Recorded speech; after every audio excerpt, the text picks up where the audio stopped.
दोस्तों अॼु तव्हांजे साम्हूं मोहम्मद उर्स चांडे जो एल्बम खणी आयो 275 वॉल्यूम जेको 1991 में रिलीज़ थियो आहे। नाज़ प्रोडक्शन जी पेशकश आहे। कलाम जा ॿोल तमामु बहितरीनु आहिनि त रुसी वियो मूंखां जानी।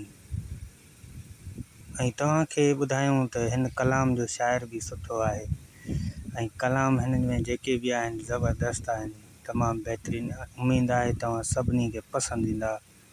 ऐं तव्हांखे ॿुधायूं त कुझु दोस्तनि कमेंट्स बि कया आहिनि, मोहम्मद उर्स चांडे जा एल्बम रखो, कमेंट्स शामिलु कयूं। उनखां बाद ॿी ॻाल्हि कंदासीं तव्हांजे साम्हूं। मुंहिंजो पहिरीं प्यारो दोस्त नेकमोहन लिगारी उन कमेंट्स कई आहे, दादा उर्स चांडे जा एल्बम रखो। अदा साईं तव्हांजी महिनत खे सलाम आहे। वॾी महिरबानी नेकमोहन भाउ, कुर्ब लख थोरा। हिकु ॿियो दोस्त आहे, हुनजी बि कमेंट्स आयल आहे, उहा बि शामिलु कयो। ऐं हे ॿियो दोस्त आहे हाले पोटो साहिबु इंडिया खां, वॾी महिरबानी भाउ। फारूक अमन, तव्हांजी वॾी महिरबानी। तव्हां लिखियो आहे त 80 वॉल्यूम ॾेखारियो आहे। 80 वॉल्यूम असां रखी चुका आहियूं। न 80 न रखियो आहे, रखंदासीं इंशाअल्लाह। उनखां पोइ फारूक अहमद कमेंट्स कई आहे, वॾी महिरबानियूं कुर्ब। ऐं ॿियो हिकिड़ो दोस्त आहे, हुनजो नालो सम्झ में नथो अचे, उनजी बि वॾी महिरबानी, लख कुर्ब।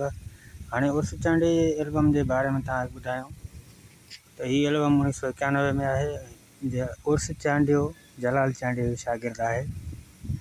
तमामु बहितरीनु ऐं पुराणो इहो शागिर्दु आहे। ऐं हिन एल्बम जे बारे में तव्हांखे ॿुधाईंदासीं त हिन में कहिड़ा कलाम आहिनि ऐं हिन जा शाइर कहिड़ा आहिनि। ऐं प्रोग्राम ख़ासि रखियो इन करे ई आहे त तव्हांजी हेल्प थी वञे। इहे काफ़ी दोस्त ॻोल्हींदा रहंदा आहिनि, यूट्यूब ते सर्चिंग पई हलंदी हूंदी आहे।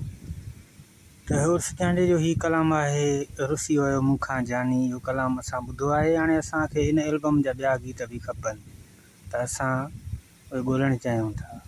त उन्हनि दोस्तनि खे गुज़ारिश आहे त मुंहिंजो वीडियो अची ॾिसनि, त उन में तव्हांखे ख़बर पइजी वेंदी त हिन एल्बम में ही कलाम आहिनि, हिननि शाइरनि जा आहिनि।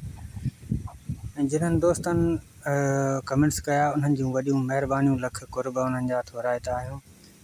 शुरू कयूं था। पहिरियों कलाम आहे, हिन जो पहिरियों कलाम आहे, जानी अॼुकल्ह किथे रहो था। दीदार जो कलाम आहे, दीदार शाइर आहे बहितरीनु। हुनखां पोइ अली अहमद उडराई जो कलाम आहे, रोई राज पोइ रोवारींदे। इहो कंहिं ॿिए फ़नकार बि ॻायो आहे, मास्टर मंज़ूर कलाम ॻायो आहे इहो। हुनखां पोइ आहे रुसी वियो मूंखां, हीउ अनवर चांडे जो कलाम आहे। हुनखां पोइ आहे अब्दुल्ला ख़ासकेली जो, थियो मूंखां अॼु दिलबर बेज़ार। इहो ज़बरदस्त कलाम आहे। उनखां पोइ सैयद अली मुराद शाह जो कलाम आहे, छा हुआसीं छा थी वियासीं तुंहिंजे पोयां जानीड़ा। उनखां पोइ गुल हसन ख़ासकेली जो कलाम आहे, दिलि थी चवे अॼु कमु न कयां। उनखां पोइ आहे खमीसो चांडे जो कलाम आहे, खमीसो चांडे जो कलाम आहे। ऐं बेवफ़ा एॾो ज़ुल्म न कर मूं ते। उनखां पोइ आहे मूंखां रुठो वञे थो, ज़मा ख़ासकेली तमामु बहितरीनु सिंध जो लाड़ जो ज़बरदस्त फ़न इहो शाइर आहे। ऐं दोस्तो हीउ एल्बम कंप्लीट थी चुको आहे। ऐं जेकॾहिं मूंखां का ग़लती थी हुजे, को ग़लति लफ़्ज़ ॿुधायो हुजे या ग़लति कलाम ॿुधायो हुजे त कमेंट्स करे ज़रूरु पुछंदा। ऐं कंहिं ॿिए फ़नकार लाइ फ़रमाइश ज़रूरु कंदा त उन जो एल्बम तव्हांखे ॾेखारियो वञे। ऐं पंहिंजी कमेंट्स में राय ज़रूरु ॾींदा त उन हिसाब सां वीडियो ठाहियो वञे।